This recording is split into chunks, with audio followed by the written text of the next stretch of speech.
Greetings. Hope everyone is doing well. In today's video, we're going to be talking about working with buyer or renters, basically with leads as a real estate professional, a realtor, and trying to avoid anyone who's going to waste your time, because it can happen very easily in this industry that you're working with leads and you show them a property, maybe a few properties, and they end up disappearing on you. They stop answering your calls, answering your emails, text messages, and you end up wasting your time trying to show them a few different properties.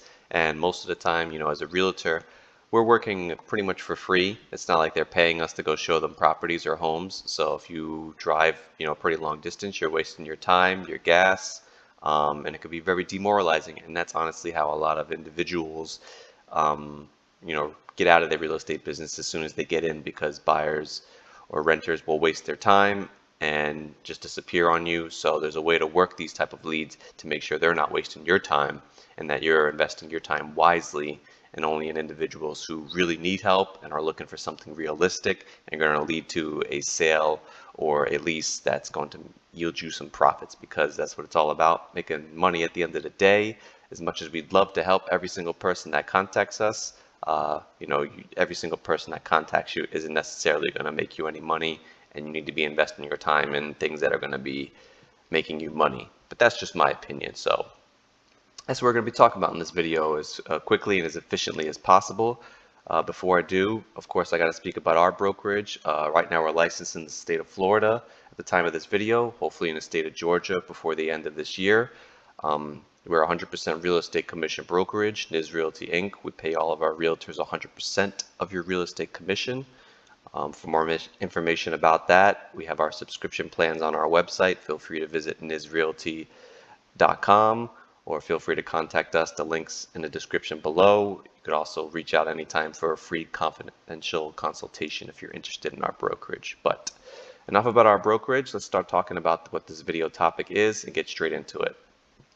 So as you can see here, I have a few different key points here that I would definitely focus on when you're working with leads. Now, you could be buying these leads from the internet. You could have your own website, doing your own advertising, and leads contact you that way. There's many different ways for you to obtain internet leads or leads in general. But to begin with, the most important thing is definitely you need to be very cautious about anyone who you don't know, you never met before, and you're going to be working with them as trying to represent them as a realtor, and if they're looking to purchase something or rent something. For the majority of this video, I'm going to be mainly talking about if you're working with buyers, someone looking to purchase something, but things that I talk about can relate to renters as well. So the first thing I suggest you do is, if an internet lead calls you, or they contact you in some way or form, the first thing I would do is, usually if they speak to you, you want to try to build some type of rapport. Listen to them, see what they have to say, see if they're even trying to communicate with you, tell you what they're looking for. If they're not very responsive and they're not really trying to do much of the talking, and they're not trying to explain to you what they're looking for or anything, I would put that up as like a red flag immediately. Like, why are they contacting you? Do they just want to use you to show them a couple of properties? So that's the first thing I would see, is just ask them what are they looking for, and see if they'll explain a few things to you. How many bedrooms, what type of city, what's the reason they're moving.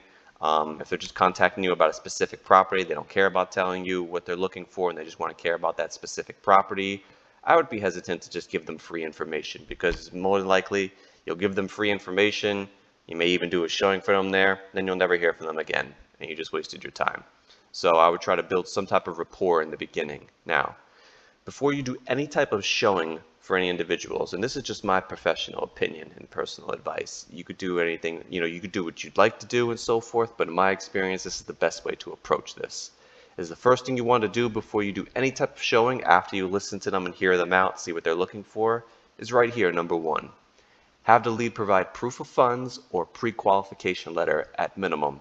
So proof of funds, if they're a cash buyer, bank statements, or something else. Maybe they have an investment portfolio with a licensed and accredited asset management firm, something like that. Some type of proof of funds that shows that they have the capital to purchase whatever they're looking to purchase for. If they're looking to buy something for $500,000, have them show you proof of funds that they have $500,000 cash in order to purchase something.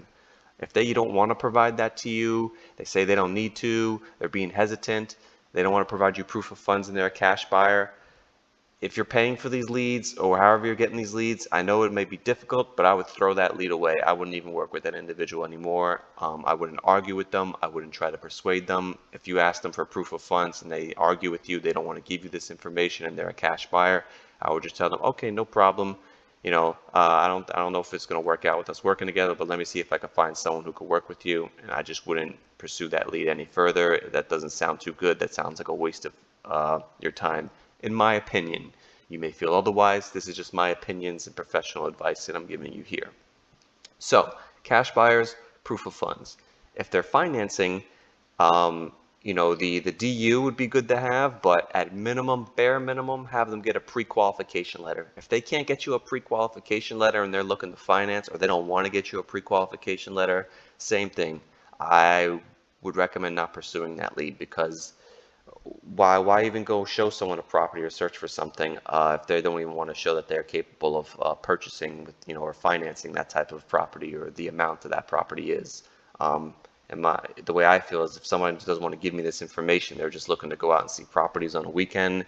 They can't afford, it's like anyone could call up and say, I want to go look at some $1 million homes and so forth. Meanwhile, they may not even have the income to support anywhere near that. But I'm getting a little off topic there. Basically, I'm really just trying to say that if you're working with a financing buyer, one of the first things you should do before you go out and show any properties to anybody is get proof of funds if they're cash, or a pre-qualification letter if they're financing, at bare minimum. One of those two things. If they don't want to provide either of those things, my recommendation is to maybe have someone else work that lead. I don't know if that lead is I recommend you work that. It may not be the best use of your time, but you decide that for yourself at your sole discretion. So the next thing you want to do, let's say they have no problem showing you proof of funds or a pre-qualification letter. You want to ask them what's the reason why they're looking to purchase something, why they're moving. And most of the time you want to prioritize individuals who are moving for a highly motivated reason. Something like they're relocating for a job, they just sold their home, or they're under contract for selling their home in another state and they're relocating and they need to purchase something soon within the next 30, 60 days.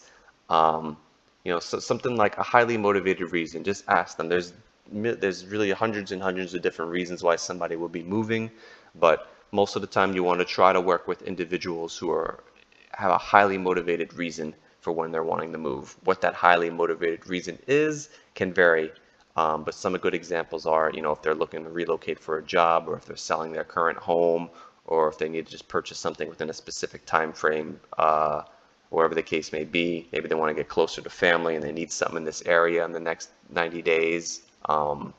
Maybe a sibling or one of their children's, they're having grandchildren and they want to be there to help support, raise the family and be closer to family, something like that. There's many different reasons. I could sit here and talk for the next hour talking about various reasons, but I'm not going to do that. But if someone's just looking for like maybe an investor and they're just looking to purchase properties for an extremely low price, they're looking for like a steal or a miracle and so forth, you could work with those individuals. My advice is, I would be skeptical and wouldn't invest too much time. I would try to look for something that, work with individuals who are looking for a more highly motivated reason, not just kind of like not really motivated to purchase something, kind of just looking for like a really, really good deal, something that doesn't pop up very often, that could take like 6-8 months to get going, or find something. And even if you do find that property, there's probably going to be 100 other offers on it because it's a good deal and it's probably not going to go through. And we're looking to close something pretty quickly within like a couple months, 90 days, and make a commission. In my opinion, at least, if I'm looking to make money in the next 60, 90 days. I'm not trying to look for something that's going to make me money in the next 180, 250 days. Certainly you could try to work with something like that, but my recommendation is to try to work with individuals who have a highly motivated reason. So the first thing is see if they get your proof of funds, pre-qualification letter. The next thing is ask them why they're moving, of course, through a conversation, and see if it's a highly motivated reason and so forth. Make your best judgment there.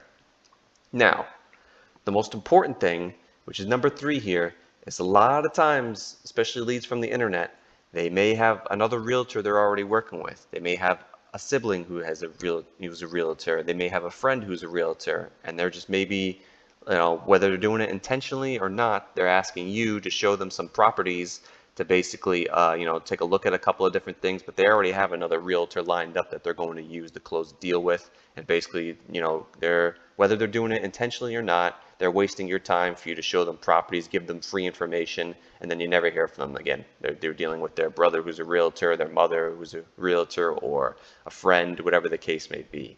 So you want to ask them and see if they're working with another realtor. And the way you word this is going to be different for everybody and how you get this across. But the point is, the message you're trying to get across is that you're a professional. If they're working with another realtor, you don't want to get in the way. And basically, the message you want to tell them, really, and the way you word it is different, and you'll have to figure it out, is you want to basically tell them that you're not looking to just, give out free information. You're not looking to just go show a couple properties and then they're already going to work with somebody else. You're looking to work with them exclusively. You're looking to work with individuals who, really need your help and are going to utilize your services because, obviously this is a business and you're interested in making money.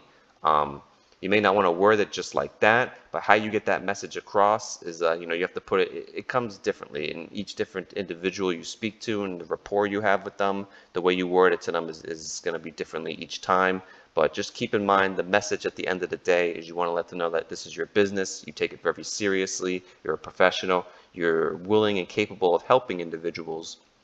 But you want to make sure they're not working with another realtor and they're going to work with you exclusively. And if they don't want to work with you anymore, that they tell you and, they can move on to whoever else and so forth. But any properties that you show them or any time you invest in them, that if you close on any of those deals that you showed them, that you're entitled to a commission because you don't want to end up wasting your time. So, if you're a part of our brokerage, reach out to me and I can explain this in further detail.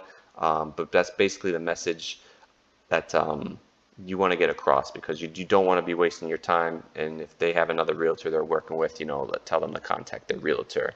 To please not use you just to get free information or to do a property showing and then disappear on you. So, and that's probably the most important thing out of all of this here. Of course, all three of these are important, but you definitely want to make sure that they're going to work with you exclusively. Now, there are contracts you can use. I don't really recommend using them all the time, but I do recommend using them in some way or form. There are the buyer brokerage agreement, so we could put that down here on the list here. Buyer brokerage agreement, which is basically a contract that you could fill out that basically says that the client or the lead is working with you exclusively, and any properties that you show them or introduce them to, that you're entitled, they don't have to use you as your realtor, but since you introduced them to this property, that you're entitled to a commission if they do end up purchasing that property, whether they use you or not as a realtor to represent them. There are forms that our brokerage has that are different from the buyer brokerage agreement that are, more specialized. But, if you're a part of our brokerage, feel free to reach out to me and I could tell you about our specific, in-house contracts that we have and we use for working with buyers that entitles you to your commission and any information that you disclose to them. So, if you're part of our brokerage, reach out to me and I'll let you know about those documents and give you copies. But for anyone else who's watching this video, you could utilize a buyer brokerage agreement, or you could contact us, to inquire about our brokerage and how we do it. So, that's pretty much from there. But a buyer brokerage agreement is, I encourage it and so forth at some point. That's definitely a way to get your clients under contract so that they're working with you exclusively, and that if they purchase anything that you introduce them to, that you're entitled to a commission, whether you represent them or not, so your time is not wasted. And if they're hesitant to sign a buyer brokerage agreement, then you may want to be hesitant in how much time you invest into those buyers. So, yeah, I'm moving along here. The next final thing, because I don't want this video to go on too long, I'm trying to get all the main points across. This topic is a very sensitive topic, and I could talk for over an hour about this, but I'm trying to just get some key points across. If you're a part of our brokerage, feel free to reach out and I can explain things in further detail. But basically, probably the last thing you want to do is how you search properties for your clients. Probably going to put up another YouTube video on how I recommend you send properties to clients. Now, this is my professional opinion, once again, is sending listings to clients. So, sending homes to clients for review. Now, you could search all the properties that are on the the market on the MLS or whatever, and just go through all those different properties. Me personally, this is just how I do it. Now, you may not like the way that I do it, you may operate differently, but this is just how I personally do things when I work with a new client.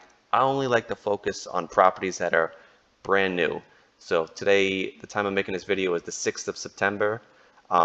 I like to look at all the properties that were listed yesterday on the 5th of September and only deal with the newest properties, and I'll review those properties and send those properties that were just listed to my client. I wouldn't focus on anything older than that. I look for the newest stuff because usually the good stuff, when it's just listed, it's usually gone pretty quickly, especially in the state of Florida. If it's good, it doesn't really last longer than a week. Sometimes it barely lasts 3 days if it's a really good property. So I like to deal with the newest and the freshest listings. Now, that's not to say that something that's been on the market isn't something that your client might be looking for and could work out. I would ask your clients what specific areas they're looking for, and then maybe focusing on those cities or those specific areas, and then try to search through all the listings there so that you're not looking at like 600, 1,000 properties in a specific county. Try to focus on an area, and if you want to look at everything. But me personally, I always like to deal with the freshest, newest listings.